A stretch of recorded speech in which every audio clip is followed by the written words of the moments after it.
Um vale em silêncio, onde o medo parecia pairar no ar.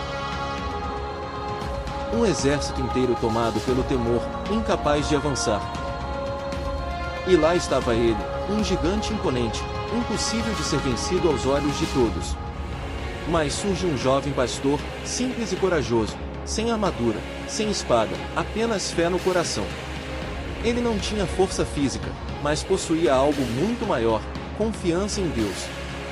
O gigante ria, zombando, seguro de sua própria força, mas subestimou a fé de um coração puro.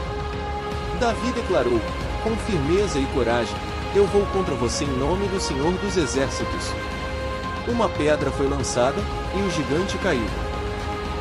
A vitória não veio do tamanho da luta, mas da fé que não vacilou. A lição é clara, não é o tamanho da luta que decide, mas o tamanho da sua fé.